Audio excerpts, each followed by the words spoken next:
Olá, brasileiros e brasileiras. Sou Gilson Dias, candidato avulso à presidência da República na chapa avulsa, que tem como candidato a vice-presidente o Dr. Arthur Leão Azevedo. Hoje, como eu conversei, já anunciei para algumas pessoas, né? Eu vou fazer uma live, né, com a jornalista Gil Muricy. É uma jornalista excelente, baiana, né, e radicada aqui no Rio de Janeiro, né, no estado do Rio de Janeiro, e é uma pessoa que tem muito a acrescentar, né, uma pessoa do jornalismo, e possivelmente ela estará também numa coletiva de imprensa que nós faremos possivelmente na semana que vem. E hoje eu vou fazer uma live com ela, ela vai fazer uma entrevista, né, algumas perguntas que ela achar que sejam pertinentes, né? E eu, como candidato à presidência da República, eu vou responder essas perguntas e, ao mesmo tempo, conversar sobre o nosso programa de governo, nossas ideias, tudo que nós temos para oferecer a nossa candidatura ao povo brasileiro, para tentar desenvolver o Brasil. Então eu vou convidar a ingressar na live a jornalista Gil Muricy. Agradeço a todos pela presença e pela audiência. Forte abraço. Ela vai entrar agora.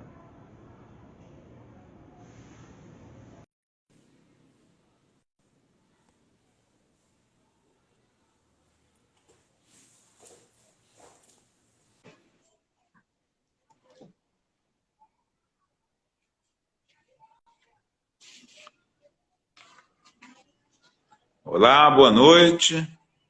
Boa noite, Gil Muricy. Oi, Tudo bom, querido? boa noite, doutor Gilson. Tudo bem? Prazer estar falando com o senhor. Igualmente. Tudo bem? Como é que estão as coisas, né? Eu anunciei que o pessoal, que a gente ia fazer uma live, né? E convidei as pessoas para entrarem, que você ia fazer algumas perguntas, tal, sobre a minha candidatura, né, à presidência da República, e fico muito feliz em falar com você, assim, né, ao vivo, né, sempre muito gratificante, ainda mais sabendo da excelente jornalista que você é e da pessoa vitoriosa, né, nesse ramo do jornalismo. Então, boa noite, seja muito bem-vinda.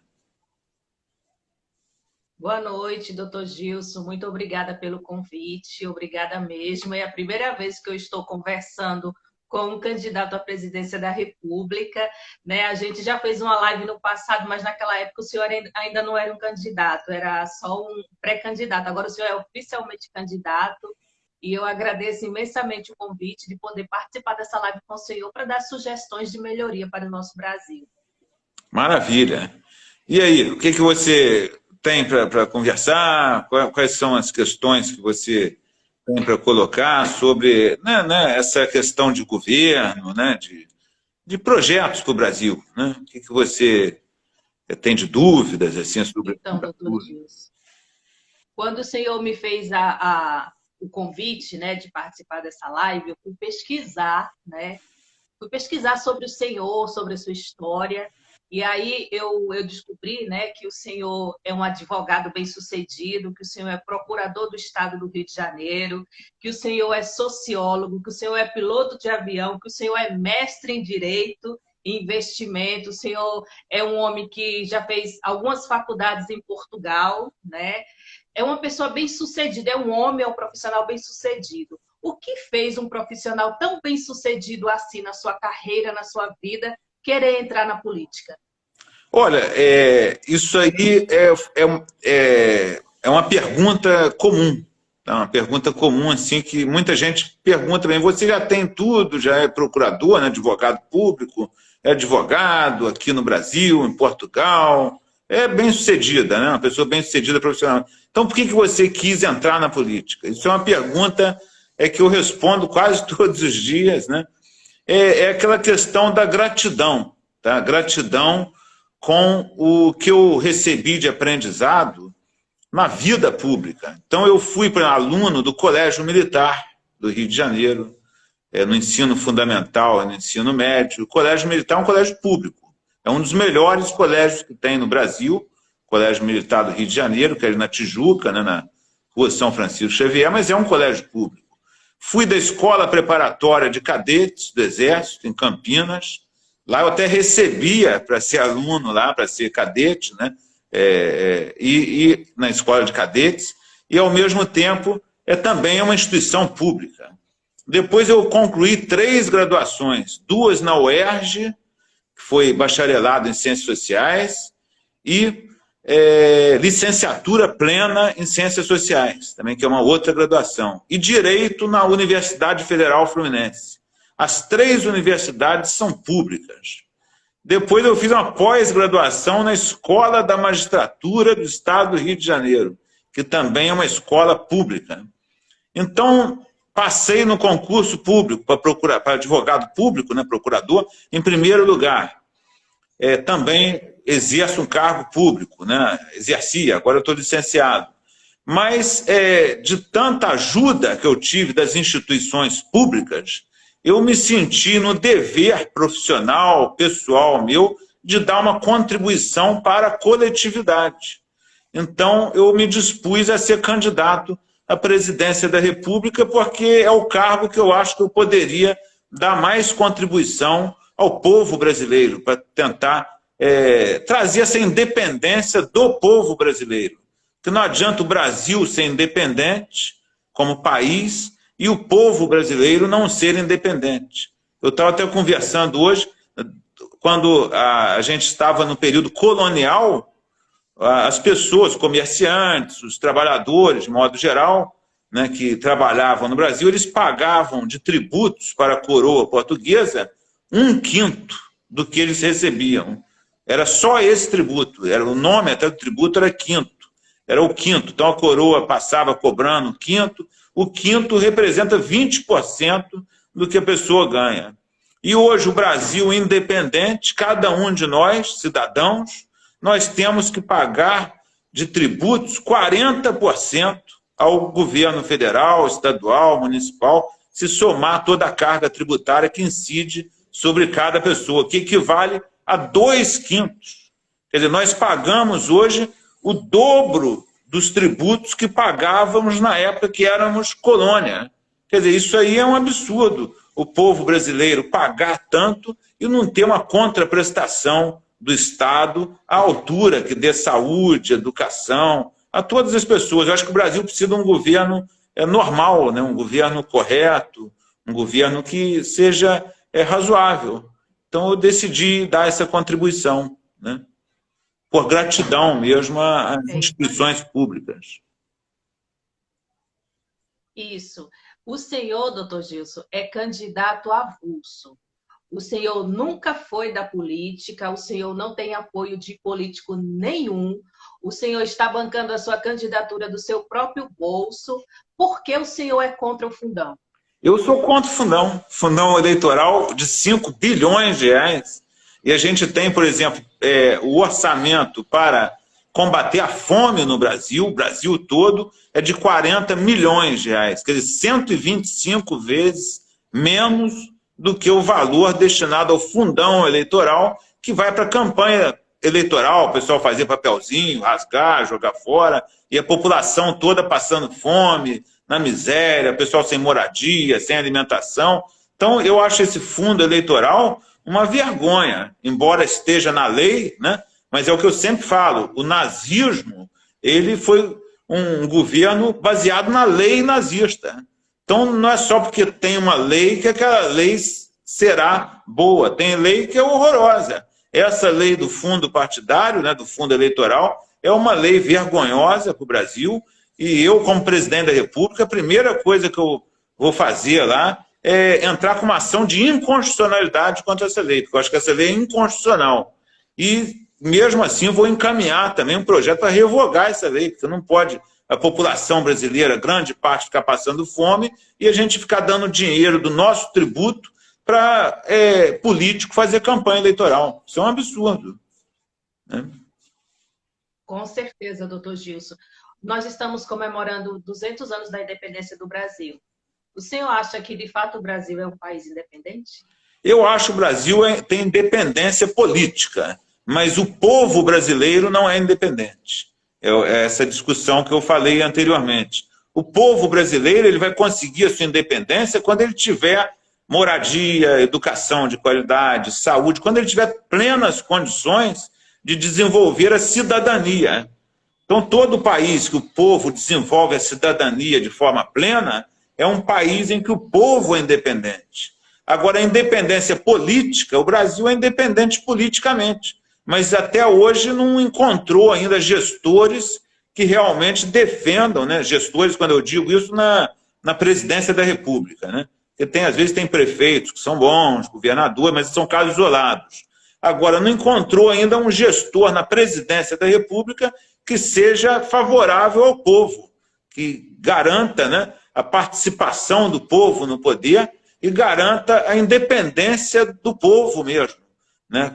A independência no sentido do povo conseguir, cada cidadão ter a sua independência, ter a sua cidadania plena, poder desenvolver a sua profissão, ter sua família, ter sua casa, ter seu lazer, ter uma vida digna, um acesso à saúde de qualidade, segurança pública, a pessoa poder andar nas ruas sem perigo de assalto, de sequestro, de crimes, enfim. O Brasil se tornou um país violento e a população ficou refém do Estado mal organizado, até porque a população não participa do poder.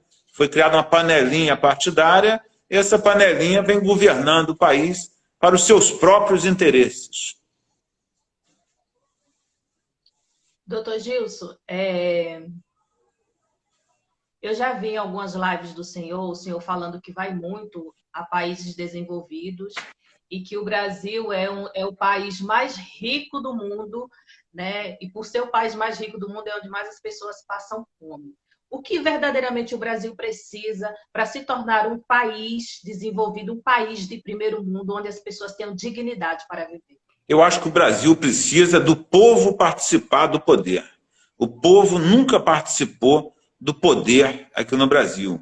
O povo sempre foi discriminado. Ontem, por exemplo, eu vi no Jornal da Globo, né, uma reportagem lá falando sobre democracia, Constituição Federal de 88, que foi elaborada por uma Assembleia Nacional Constituinte. Então, isso é tudo mentira da Rede Globo. A Constituição de 88 foi elaborada por um Congresso Constituinte.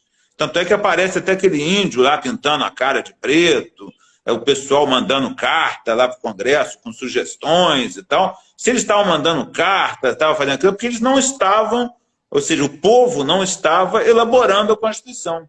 Então, quem elaborou a Constituição foi o Congresso Constituinte, formado por partidários de partidos políticos criados por apenas 101 pessoas cada um.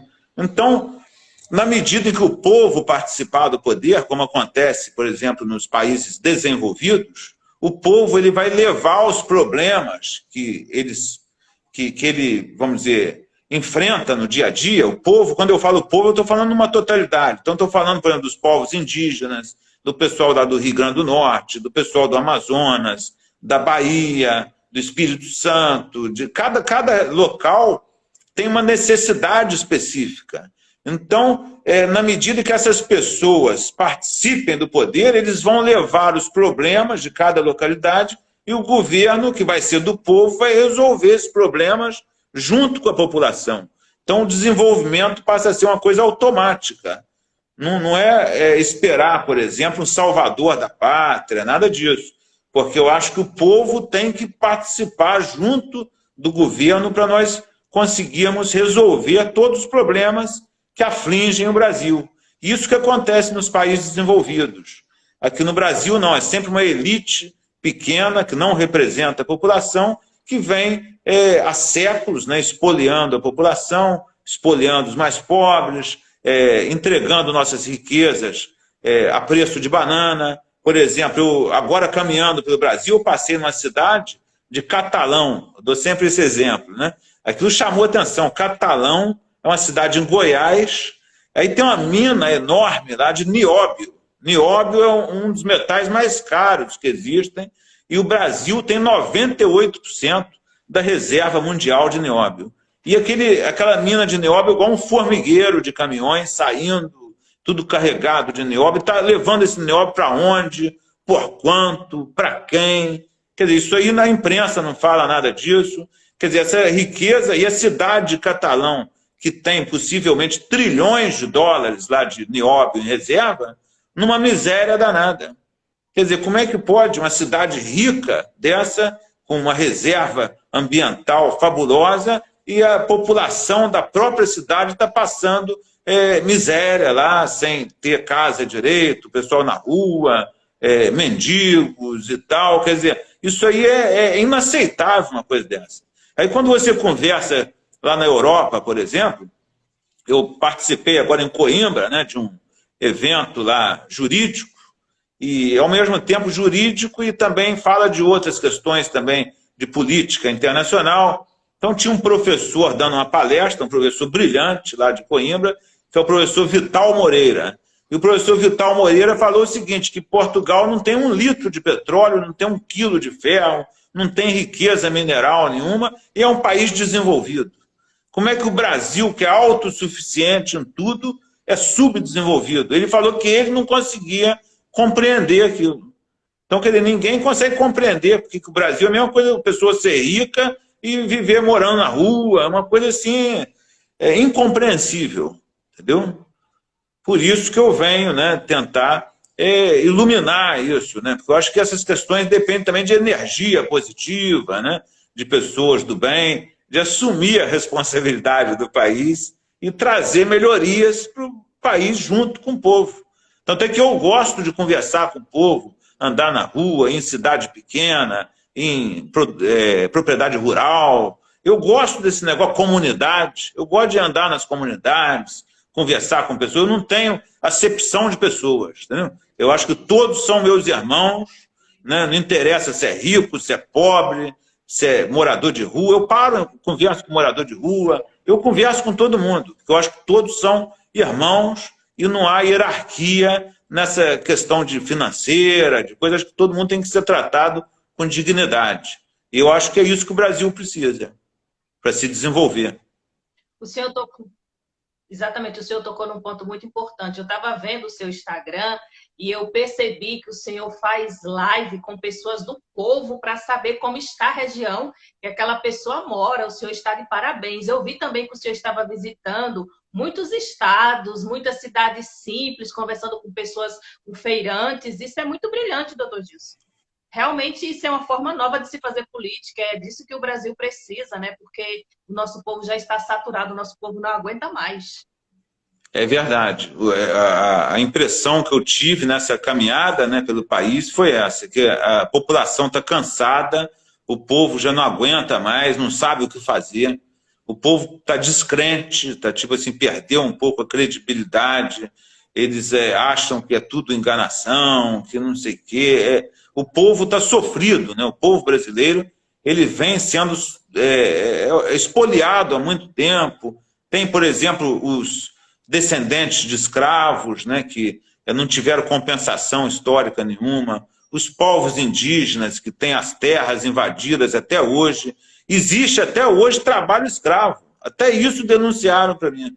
Uma vez eu estava conversando com a pessoa do Nordeste, a pessoa falou assim, o pessoal sai do Nordeste e vai lá para Minas Gerais, lá não sei aonde, lá que o pessoal faz trabalho escravo lá. Quer dizer, até isso tem no Brasil. E teve um tempo atrás que saiu uma reportagem, realmente um ônibus cheio de escravos mesmo, o pessoal trabalhando, trabalho escravo hoje em dia. Quer dizer, isso aí é uma coisa assim que a gente é inaceitável. Eu acho que tem que ter um governo sério que percorra o país, que ande por todas as regiões. Se eu for presidente, eu não vou ficar lá no gabinete da presidência, igual um rei lá, entendeu? Sendo paparicado lá, não sei, nada disso. Eu vou estar viajando, andando cidade por cidade do Brasil, vendo como é que estão as obras, como é que está o dinheiro que está sendo investido lá em Brasília para a educação, está chegando na escola, na saúde. Vou fazer visita de surpresa para tudo quanto é lugar e vou querer prestação de contas com dinheiro que o povo paga de tributo, vai ter que ser reinvestido na população, nos serviços públicos.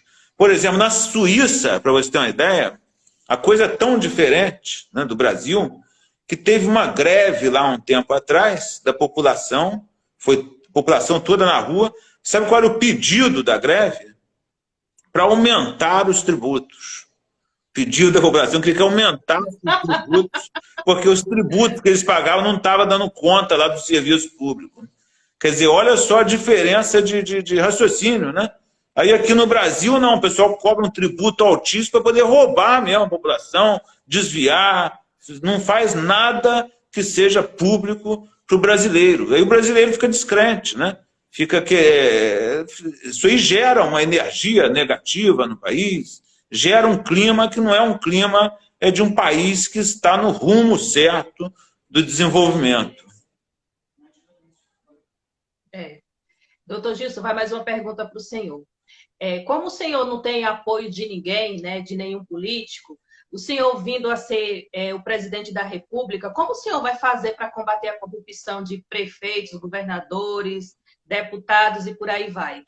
Isso é outra pergunta também comum, tá? O pessoal fala, se você for presidente, como é que você vai governar se não é de partido político, não vai ter apoio de centrão, apoio de não sei quem, de deputado, de senador? Aí eu respondo, eu sou mestre em Direito, né? A matéria que eu mais estudei na vida foi Direito.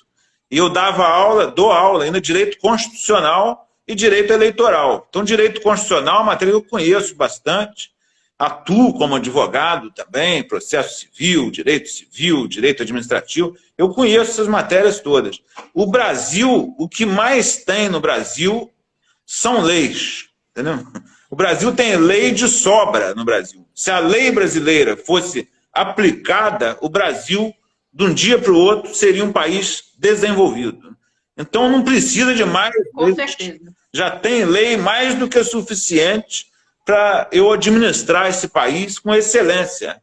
Não preciso ficar pedindo, deputado, tem que passar essa lei, não, que já tem na Constituição, por exemplo, artigo 6º, fala que todo mundo tem direito subjetivo de moradia, de alimentação, saúde, educação, tudo isso está no artigo 6º. Então, se eu estiver construindo moradia, eu estou obedecendo o que já está na Constituição, não precisa de autorização do Congresso, autorização de judiciário, nada disso. Eu estou fazendo o quê? Função administrativa como presidente. Então vamos dar casa para quem não tem, para cumprir o artigo 6º da Constituição. Isso aí já estou amparado pela Constituição Federal, que é a lei maior.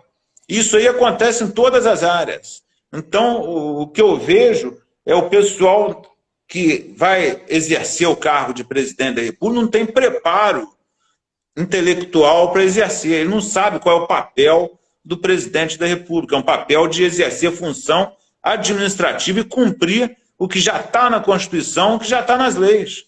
E tem lei, por proteção ambiental, tem lei de sobra, violência doméstica, de proteção da criança, estatuto do idoso, tem o Código de Processo Civil, tem a Constituição Federal com vários direitos fundamentais, tem estatuto do desarmamento, tem estatuto para todo lado aí no Brasil. Então tem lei, a gente tem lei até demais. Eu acho que tinha até que enxugar um pouco as leis, né? Porque tem lei de todas as áreas e essas leis já dão embasamento legal e jurídico para eu administrar o Brasil sem depender do Congresso Nacional. O Congresso Nacional vai fazer o papel dele lá, que é criar leis que eles acharem que deva criar, e eu também não vou interferir no papel do legislador, como não vou interferir no papel do judiciário, cada um com sua função. Judiciário julgar, Congresso, né, o legislativo legislar, e o presidente, o executivo, administrar. Teoria de Montesquieu. Só seguir a teoria de Montesquieu e não tem errada, entendeu? Exato. Doutor Gilson, a gente vê que o nosso país vizinho aqui, a Nicarágua, está passando por um caos, né? Cristãos estão sendo perseguidos, igrejas estão sendo destruídas. Aqui no Brasil também já tem padres sendo acompanhados em grupos de WhatsApp pela Polícia Federal por estar pregando a fé católica. O que o senhor tem a dizer como futuro presidente da República em relação à liberdade de expressão, à liberdade religiosa, né? Até mesmo a liberdade da imprensa, de uma certa forma? Como é que vai ser no seu governo essa realidade? Bom, quanto à liberdade de expressão, a liberdade de culto, liberdade religiosa, isso aí já está na Constituição, no artigo 5º da Constituição. Isso aí é um direito fundamental, que é uma cláusula pétrea. Cláusula pétrea na Constituição são cláusulas que a gente não pode nem mexer. É proibido até ter emenda constitucional para modificar isso. Então, são cláusulas pétreas, são intocáveis. A liberdade de expressão, liberdade religiosa, liberdade de culto. Agora, com relação a essa última que você falou, liberdade de imprensa, o Brasil não tem liberdade de imprensa. Por quê? Porque o artigo 223 da Constituição, eu falo até o número do artigo, 223, ele diz peremptoriamente que as redes de TV têm que ter uma autorização periódica da Presidência da República de 5 em 5 anos para funcionarem. Então, em tese, um presidente da República pode desligar o sinal da TV e não conceder a renovação da concessão. Isso aí, na minha opinião, viola a liberdade de imprensa. A imprensa livre, que é desejável, né? A imprensa livre em qualquer Estado democrático de direito. Então, a minha ideia, entrando como presidente da República, é enviar um projeto de emenda constitucional ao Congresso Nacional para revogar o artigo 223 e autorizar que qualquer do povo possa criar a sua própria imprensa e mantendo a imprensa que existe aí e não tendo mais vinculação de autorização do funcionamento da imprensa com o governo. Porque a imprensa não pode ser amordaçada pelo governo, porque senão a imprensa não é livre. A imprensa livre ela funcionar com autonomia, sem necessitar de autorização de quem quer que seja. E, doutor Gilson, qual é a sua proposta para a educação, a segurança e a saúde? Tem pessoas no estado do Rio de Janeiro que estão há mais de 6 meses esperando a autorização para uma cirurgia de emergência. Como é que vai ser o SUS, né, na sua gestão? Educação, saúde e segurança. E segurança. Tá. Então, vou começar aqui pela educação. Educação, a gente vai fazer o quê? A gente vai criar uma modernização das escolas, né? De forma que o aluno da escola pública, não só da capital, tá? Do Rio de Janeiro, São Paulo, mas principalmente do interior. Eu conversando com o pessoal do interior, até em lives e tal, e andando agora em Goiás, tal, é uma reclamação comum no interior, é educação e saúde. Segurança nem tanto. Segurança é um problema que o pessoal reclama mais nas capitais. Você vê, até isso eu percebi, eu não sabia disso. Tá? Eu percebi isso caminhando pelo Brasil. Então, no interior, o pessoal, segurança não tem tanto. Tem uma ou outra cidade que o pessoal reclama, mas não é um problema comum do interior. Agora, na capital, qualquer periferia, todo mundo reclama de segurança. E, por exemplo, saúde já é um problema que o pessoal reclama demais no interior. Porque o interior não tem estrutura nenhuma. Não tem médico, não tem clínica, não tem hospital equipado. Então, se a pessoa tem qualquer problema mais sério no interior, principalmente o pessoal mais idoso, por exemplo, quando passa de 50, 60 anos, naturalmente as pessoas começam a apresentar alguns problemas de saúde. Então, tem gente que é diabético, tem outro que tem problema de pressão alta, tem um que tem problema circulatório, tem gente que tem câncer. E aí o que acontece? Esses problemas mais sérios, o interior não consegue cuidar. Aí a pessoa tem que ir para a cidade grande, que eles falam, que é a capital, ou então um polo regional. E aí, por exemplo, teve um senhor lá em Pouso Alto, por exemplo, em Minas Gerais, que ele falou que a esposa dele morreu de câncer porque ela não estava aguentando viajar para fazer tratamento numa cidade maior, longe de onde ele morava, que ela tinha o tratamento, depois voltava passando mal para casa, aquele negócio de quimioterapia. Então, quer dizer, isso aí é total falta de sensibilidade, de alteridade com as pessoas. Eu acho que todo presidente da República ele tem que ter sensibilidade e alteridade, ou seja, a alteridade é se colocar no lugar do outro. Eu tenho que me colocar no lugar de uma pessoa que mora lá no sertão e raciocinar. Como é que eu vou fazer se eu ficar doente? Como é que eu vou fazer se eu tiver um filho? Aqui meu filho vai estudar onde? É isso que é alteridade. É a pessoa se colocar no lugar do outro. Então, educação a gente quer levar para todo o interior, educação de qualidade e profissionalizante. Saúde, a mesma coisa, interiorizar a saúde de qualidade, fazer hospitais no interior que possam dar tratamento de câncer, de AVC, de coração, cirurgias. Isso aí já vai desafogar um pouco a capital, tá? Porque hoje todo mundo no interior vem para a capital porque só tem tratamento aqui, dependendo da doença. Então isso aí já desafogaria a capital e melhoraria o serviço de saúde interiorizado, ou seja, descentralizado no interior.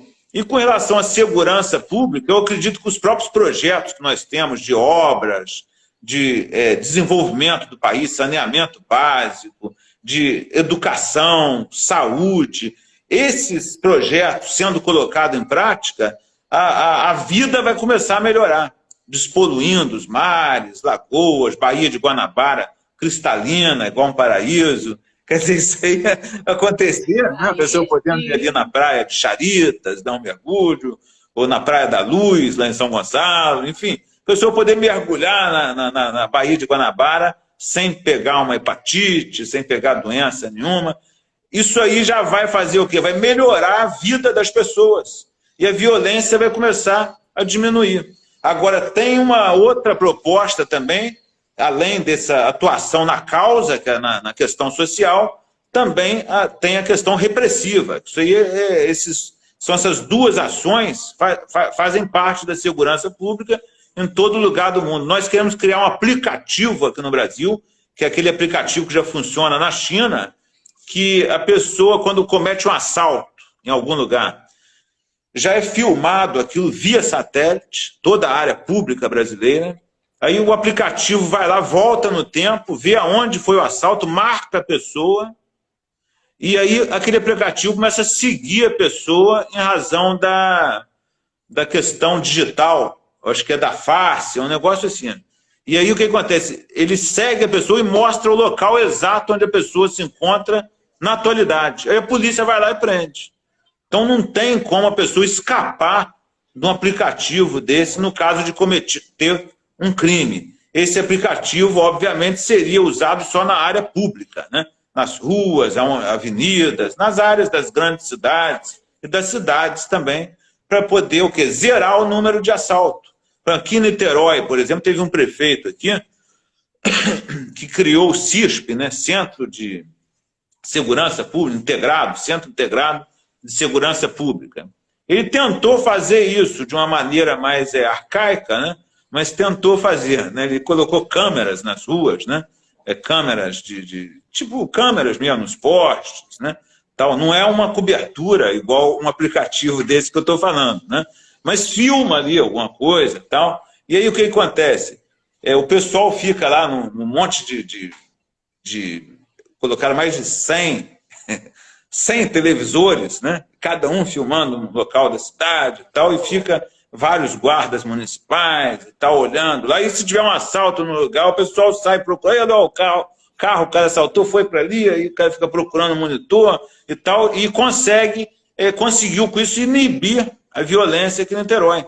Teve uma diminuição de 80% do índice de criminalidade em Niterói, de assaltos, roubos, depois que ele implantou esse sistema, que hoje já é um sistema arcaico, mas é um sistema que funcionou. A intenção do prefeito foi boa, deu certo. Imagina um aplicativo que tem 100% de cobertura, né? A pessoa volta ali, vê o assalto, marca a pessoa e o aplicativo já dá a localidade que a pessoa está agora, no momento. Quer dizer, isso aí vai acabar com esses assaltos de rua, com esses problemas. A polícia vai ter pleno acesso a qualquer tipo de crime. Vai evitar sequestro, evitar assalto, evitar homicídio. A pessoa sabe, vai fazer um homicídio, vai ser presa. O aplicativo vai encontrar, vai pegar a pessoa, vai prender. Ela praticou um assalto, ela sabe que vai ser presa. Aí já começa a inibir isso. E com o investimento na área social, eu acho que a gente diminui muito o índice de violência, até porque o Brasil é muito rico, né? Então tem condição de fazer realmente um país melhor, né? Mais desenvolvido e que seja atrativo para todo mundo, né? Doutor Gilson, por que um brasileiro deve votar, deveria votar no senhor, ou deve, né? Eu deveria ou deve votar no senhor? O brasileiro deve votar em mim porque, primeiro, que eu sou o único candidato do povo, né? Genuinamente popular. O mais preparado, né? Academicamente falando, que mais estudou. Pega esses outros candidatos aí, não estudaram nem a metade do que eu estudei, né? Eu conheço o mundo inteiro, eu conheço os países desenvolvidos, conheço países subdesenvolvidos, já andei pela Europa toda, Estados Unidos, aqui na América Latina toda, Brasil todo, já voei o Brasil inteiro, conheço o Brasil andando de carro e andando de avião. Então eu conheço, no aviãozinho que eu tinha, eu saía voando pelo Brasil, então eu conheço todo o Brasil. Eu sou hoje a pessoa mais preparada para administrar o Brasil. Tem uma relação internacional muito boa, tanto com o pessoal europeu, quanto africano, asiático, Estados Unidos. Eu não tenho problema com ninguém. Eu sou democrata, né? Sou defensor da liberdade política, liberdade de expressão, da liberdade das pessoas de ir e vir, liberdade de opinião. A pessoa tem direito a criticar, tal. Para mim não tem problema nenhum. Eu vejo a crítica como uma sugestão. Eu até gosto quando as pessoas criticam, porque às vezes a gente tem que repensar. Às vezes a gente está pensando uma coisa e está errado. E aí a pessoa, não, isso aí não é bom, não. Aí você reflete, realmente... Mas para isso a pessoa tem que ter uma alteridade, tem que ter, né, um desenvolvimento crítico, que é o que eu mais fiz na vida, foi estudar nas ciências sociais, a sociologia, a antropologia, que é o estudo das culturas, que são diversas culturas que existem no mundo, a ciência política, que todo ser humano é um ator político, querendo ou não, a sociologia, que envolve as relações sociais. Por exemplo, o Simmel, por exemplo, era um sociólogo, né, alemão, que ele estudou, ele falava sobre a diferença da população das grandes cidades para as populações de cidades do interior. Então ele escreveu um livro que era Metrópole e a Vida Mental. Nesse livro ele criou um conceito que chamava atitude blasé.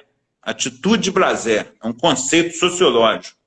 Nesse conceito, por exemplo, ele explicava por que nas grandes cidades, às vezes você passa por pessoas conhecidas na rua e a pessoa não te cumprimenta.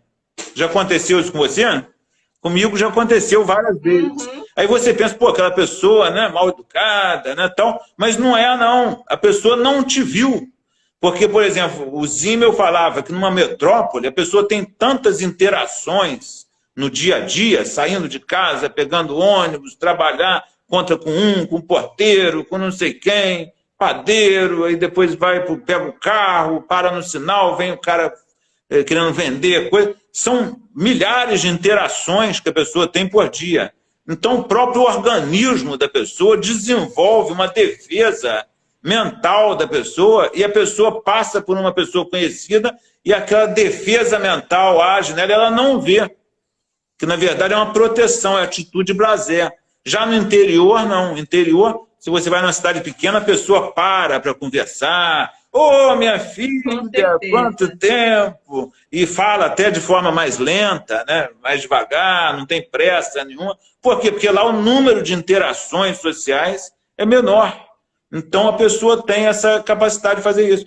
Então, por exemplo, eu compreendo a sociedade, as relações sociais, estudei muito, eu me considero mais preparado do que o somatório dos outros candidatos aí, entendeu? Essa é a questão. Por isso, eu acho que o povo brasileiro deve votar em 92, no dia 2 de outubro.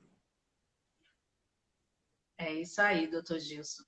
Para mim foi um prazer muito grande, né, ter conversado com o senhor, essa troca de ideias, né, uma pessoa assim tão intelectual, né, realmente nossa política precisa disso, né, foi um prazer muito grande e eu agradeço imensamente o convite. Tá bom, Gil, eu que agradeço muito a sua participação, sempre muito importante, com várias perguntas, que na verdade são perguntas, né, que refletem as dúvidas da população. E eu estou sempre à disposição para conversar com o povo, para tirar dúvidas do povo, e não só durante a candidatura, mas após a candidatura. Se ganhar a eleição, lá na presidência, eu faço questão de ter o gabinete do povo e o povo participando junto comigo do poder e construindo um país mais desenvolvido, melhor e mais digno para todos nós. Então, uma boa noite para você e muito obrigado. Tá? Boa noite. Obrigada ao senhor e obrigada a todos os que nos acompanharam. Sucesso para todos. Um abraço a todos. Sucesso para o senhor. Todo o povo brasileiro. Tchau, tchau. Tchau.